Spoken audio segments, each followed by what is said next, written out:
The House of the Dead es uno de mis juegos favoritos, estando en un nivel igual, o incluso mayor, a Dark Souls. Decir que a lo largo de mi vida debo haber dedicado decenas de miles de horas a las múltiples entregas de la franquicia no sería para nada exagerado. No es un juego que destaque mucho por su trama, al menos hasta la cuarta entrega, pero eso es un tema para otro vídeo.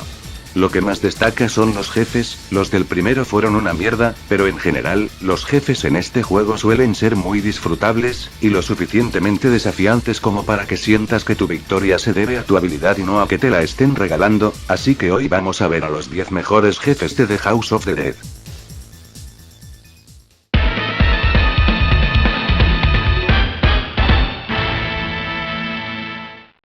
Justice, o Justicia, es el primer jefe de la cuarta entrega de esta saga. Es un jefe enorme que se mueve de forma frenética, por lo que vencerlo requiere paciencia y una mano firme. No tiene mucha variedad de ataques, pero el diseño del jefe y el hecho de ser imponente, y que consiga poner nervioso dado a su forma de avanzar y al acompañamiento musical, le consiguen un puesto en la lista.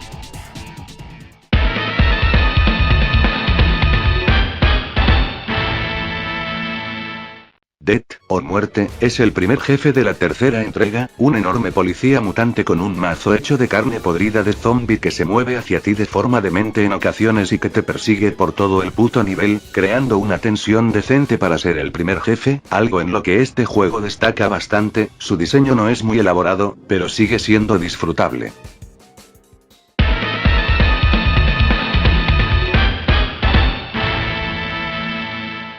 Toma el mal rollo que da Leatherface de la masacre de Texas, y multiplícalo por 20 con Empress, o la Emperatriz, un jefe con un diseño interesante en un escenario bastante único para el juego. Un tren en movimiento, puede atacar desde varias direcciones, por lo que hay que estar muy atento. Además tiene una puta motosierra doble, como si una motosierra normal no fuera lo suficientemente intimidante. Es indescriptible lo imponente que es la primera vez que te enfrentas a ella. Hablando de eso,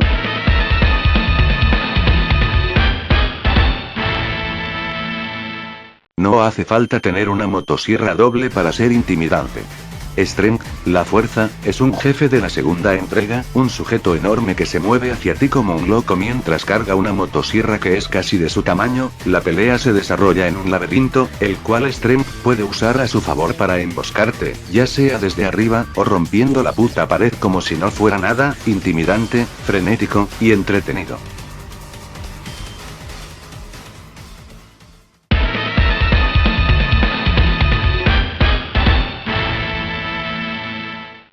Full, el idiota, un jefe de la tercera entrega, literalmente es un jodido perezoso con esteroides que se mueve alrededor del escenario como si tuviera espasmos. Es un jefe versátil que se mueve mucho y muy rápido, requiere buen ojo y coordinación para poder vencerlo. Es un jefe muy tenso debido a su velocidad de movimiento y el hecho de que aunque lo dañes, no retrocede. Definitivamente muy intimidante.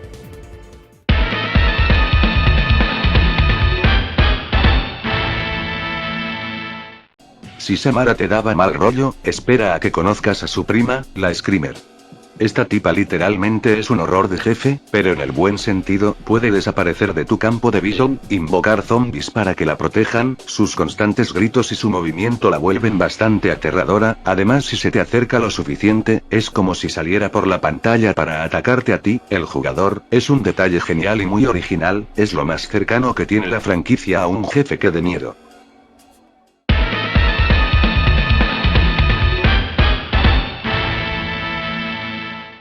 La Rueda del Destino es el equivalente a que el Emperador y el Terminator T-1000 se fusionaran con los pendientes Potara, un jefe rápido con una buena variedad de ataques. Es el jefe final de la tercera entrega, por lo que no te lo va a poner fácil. Golpea como un camión y no permite ni un solo error, y algo que destaca de él, es que tiene algo de historia. Es la última creación del Dr. Curien, el científico loco que creó a los zombies en el primer juego, como recurso para conseguir la vida eterna y así poder curar a su hijo de una terrible enfermedad, lo que lo llevó a crear a los zombies. Sin embargo, al ver que su experimento se salió de control, Curien pasó sus memorias a la Rueda del Destino, para así poder destruir el mundo que había sido tomado por los zombies, y posteriormente reconstruirlo. Es el jefe con más historia del juego. Además, oigan esa música.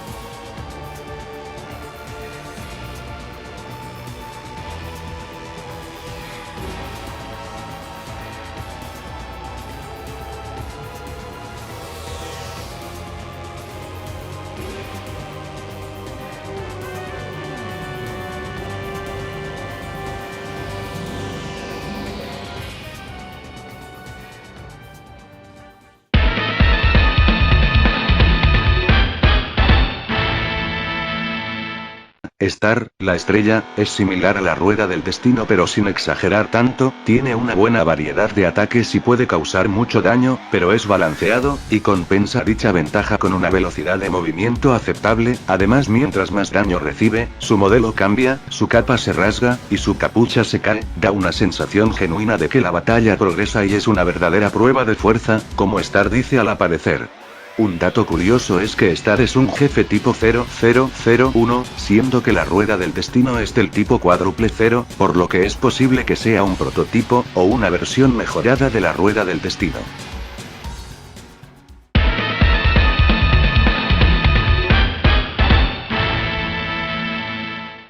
World, el mundo, es el jefe final de la cuarta entrega, es el clímax de todo, el enemigo final, y no decepciona para nada.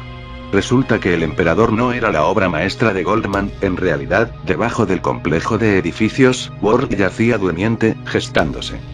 Durante todo el juego, se nos presentan cinemáticas de Goldman hablando sobre cómo los humanos rompieron el orden natural, al reproducirse de sobremanera y destruir el ecosistema, lo que nos lleva al despertar de World, un monstruo que se autoproclama como el ser definitivo, una criatura sumamente poderosa que nunca deja de evolucionar. No sé si sepan esto, pero los jefes de este juego están basados en las cartas del tarot, todos representan algo, en concreto, la carta de World representa el final de un ciclo de vida, una pausa en el ciclo de la vida para iniciar uno nuevo, que es precisamente el objetivo con el que este jefe fue creado, terminar el ciclo de vida de la humanidad y dar paso a un nuevo ciclo, para preservar el planeta Tierra. Es un jefe desafiante, lento, pero que puede causar mucho daño, y trae consigo el mejor simbolismo que he visto en un jefe de cualquier juego de este tipo. En su primera fase ataca con esferas de hielo, y una jodida hacha gigante. En su segunda fase, su diseño cambia un poco, ataca de forma más constante y causa más daño, lanza putos dragones de hielo, e incluso cuando lo entre comillas derrotas, el cabrón sigue evolucionando y volviéndose más fuerte, por lo que se deja entrever que si James, uno de los protagonistas, no se sacrificaba para hacerlo explotar al momento de salir de su capullo, cuando es más vulnerable, World habría llegado a un punto de evolución en el que sería imposible vencerlo, habría derrotado a los protagonistas, y habría cumplido su objetivo, sin que nadie fuera capaz de detenerlo. Además, la puta música va perfecto con la situación. ¿Qué carajos podría superar a esto? Pues, esto.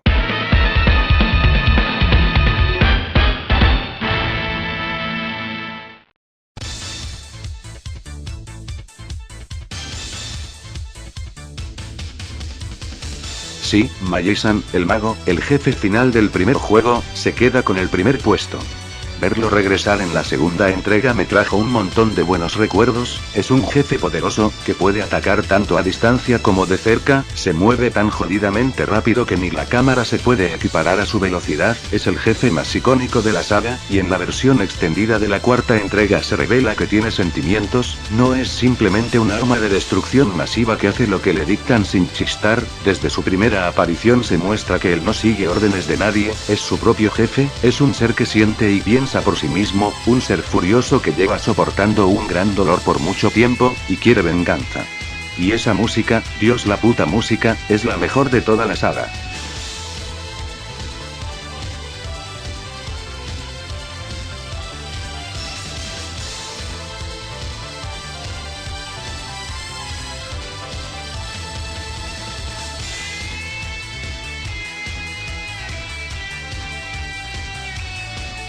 Por todas esas razones, es que, con todo y los simbolismos de World, Magi-san se queda con el primer puesto en la lista. Quizás no sea el más espectacular, pero sí el más icónico y realista, el único jefe de la saga que tiene una personalidad y una mentalidad propia. Algo que esta puta basura de juego no sabe manejar.